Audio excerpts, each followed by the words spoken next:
नमस्कार बच्चों, मैं आलोक कुमार SNIC जेवल गाजीपुर से।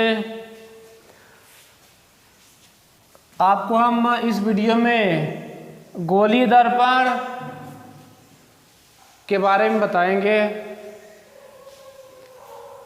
गोलीय दर्पण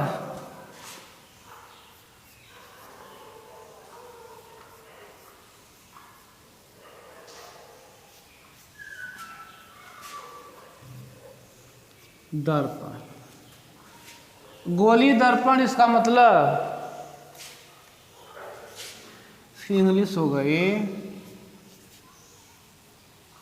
स्फेरिकल मिरर।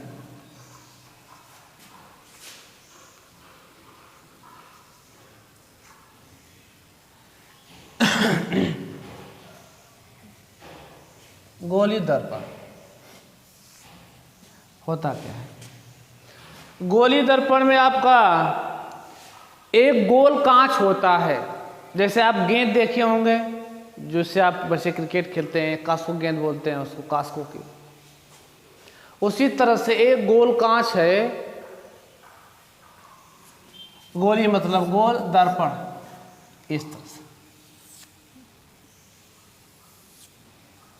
एक गोल। इसको यहां से काट लिया जाए, काट दिया गया, ये देखिए काट दिया गया। आपका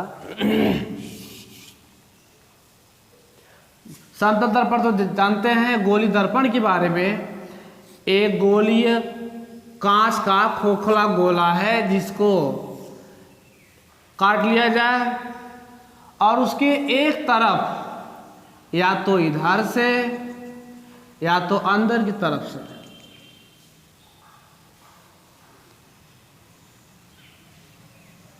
लाल ऑक्साइड का पेंट कर दिया जाए। लाल एक तल पर पारे की कलई या लाल ऑक्साइड का पेंट कर लिया जाए। तो इस प्रकार ऐसी जो व्यवस्था बनेगी उसे दर्पण, गोलीय दर्पण कहा जाएगा। गोलीय दर्पण में बता दूं, कांच के खोखले गोले का कटा हुआ भाग जिसके एक तल पर पेंट किया गया हो उसे गोलीय दर्पण कहा जाता है।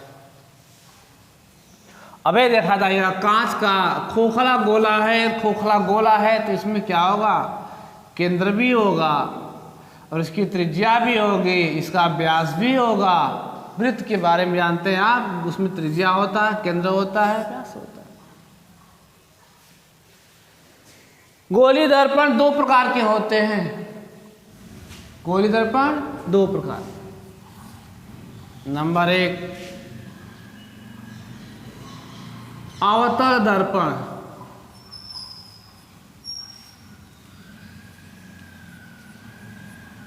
दूसरा,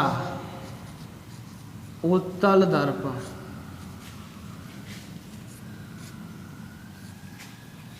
कॉनकेव मिरर और कॉन्वेक्स मिरर।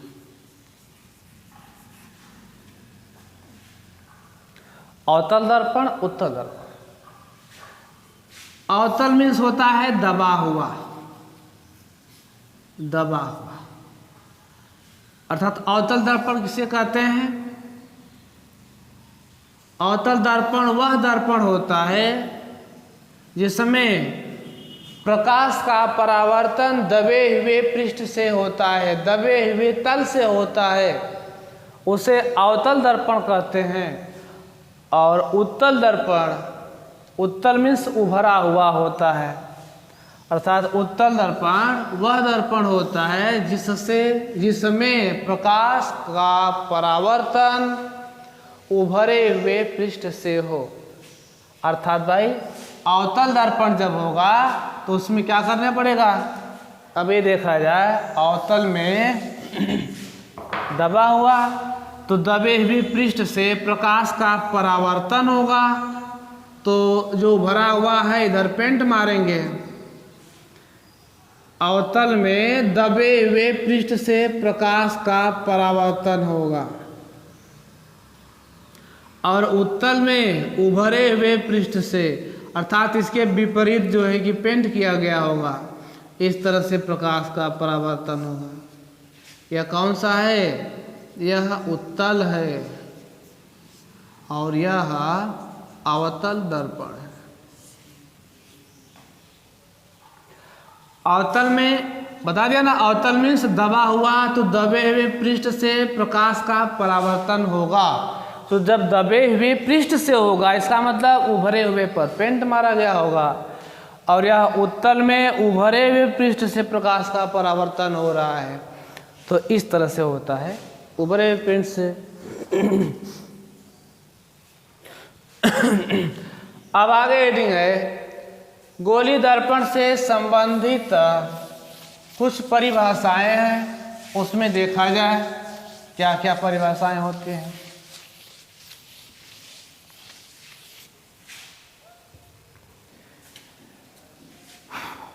ये आपका हो गया, सपोज दैट, इस तरह से हो गया। ये कौन सा दर्पण है? बोलिए जल्दी। उत्तल या अवतल? अवतल दर्पण, बड़ी अच्छी बात। चलिए भाई, अब इसमें आप देखेंगे नंबर 1, वक्रता केंद्र। वक्रता केंद्र,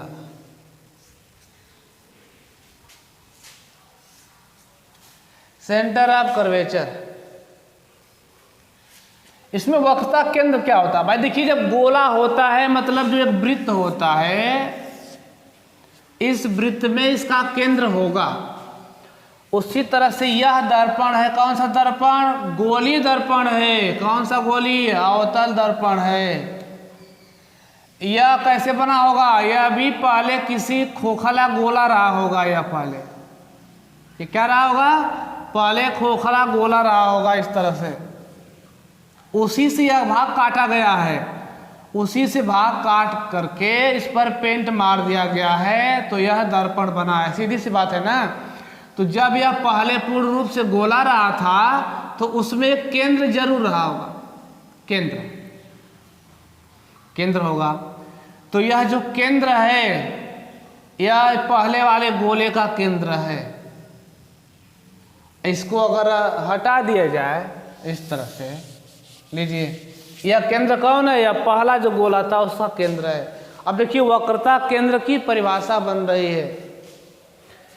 इस गोली दर्पण की वक्रता केंद्र वह होता है जो, अर्थात यह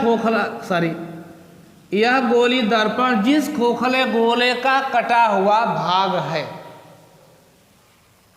यह गोली दर्पण जिस खोखले गोले का कटा हुआ भाग है, उसके केंद्र को, यानी क्या, जो उस गोले का केंद्र था, उसके केंद्र को इस दर्पण की वक्रता केंद्र कहते हैं।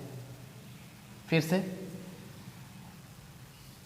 यह गोली दर्पण जिस खोखले गोले का कटा हुआ भाग है, उसके केंद्र को इस दर्पण की वक्रता केंद्र कहते हैं।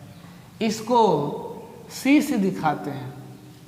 किससे भाई? सी, सेंटर। अब एक बात आती है ध्रुव, पोल।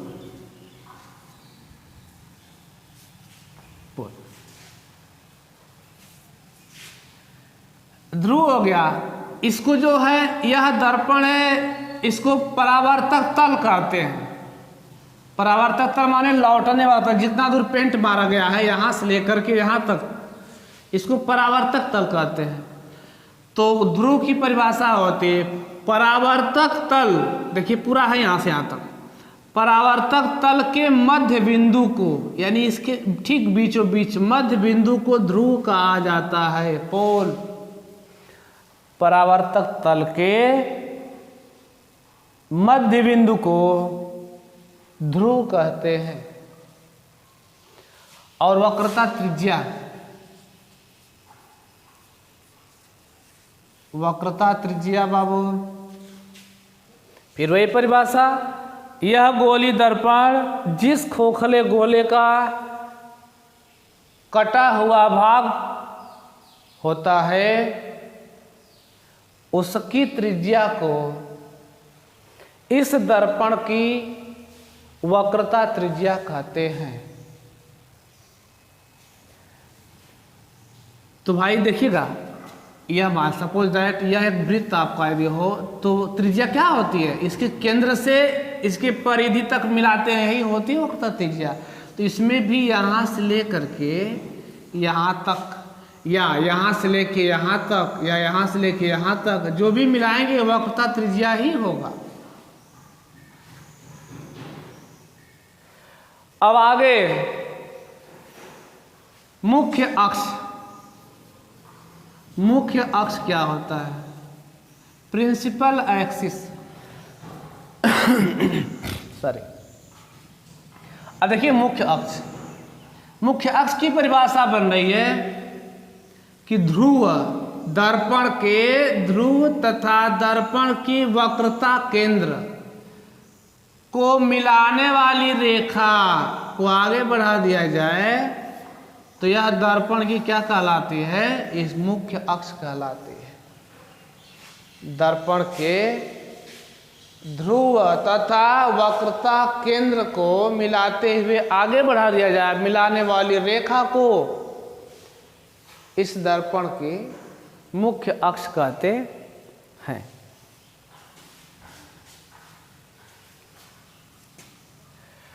अब दर्पण का द्वारक, दर्पण का द्वारक, अपार्टमेंट ऑफ मिरर।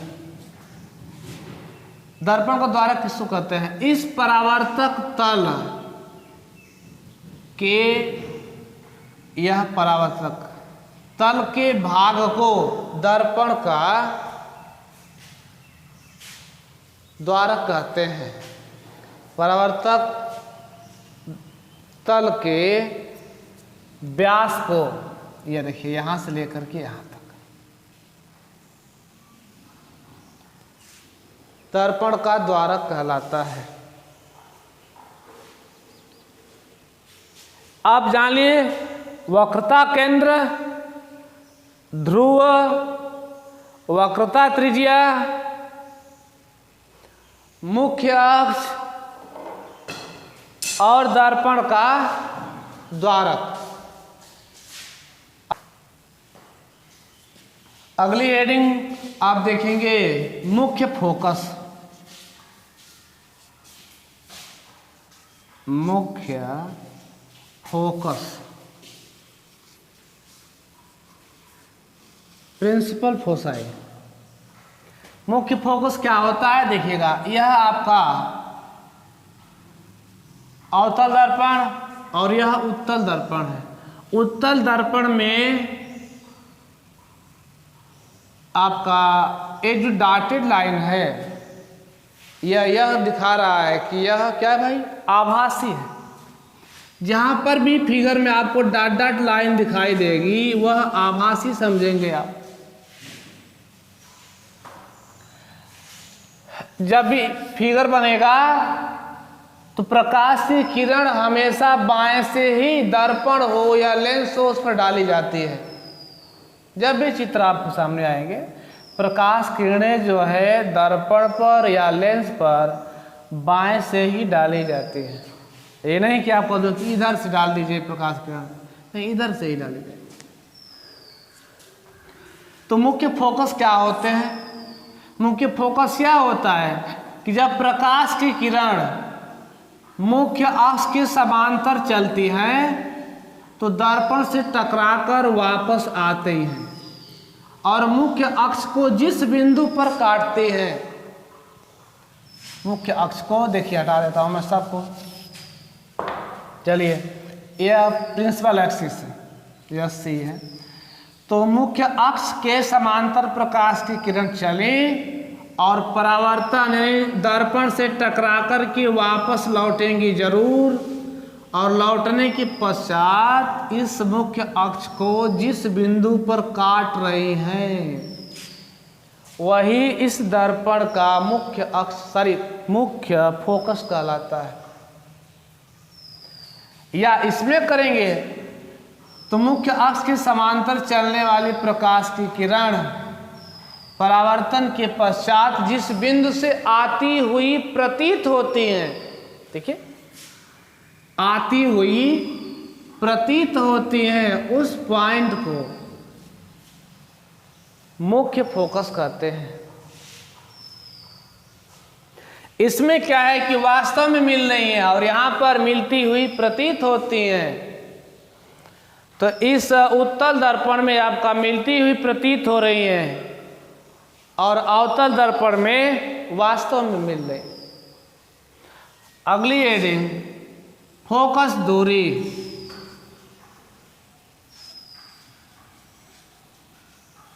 फोकस दूरी क्या होती है देखेंगे भाई। इस दर्पण के ध्रुव तथा मुख्य फोकस के बीच की दूरी यहां से लेकर के यहां तक, दर्पण के ध्रुव तथा मुख्य फोकस के बीच की दूरी को फोकस दूरी कहते हैं। बात क्लियर हुई? इसमें आपका यहां से है, यह ध्रुव है P, यहां से लेकर के यहां तक हो। दर्पण के ध्रुव तथा फोकस के बीच की दूरी दर्पण की फोकस दूरी कहलाती है।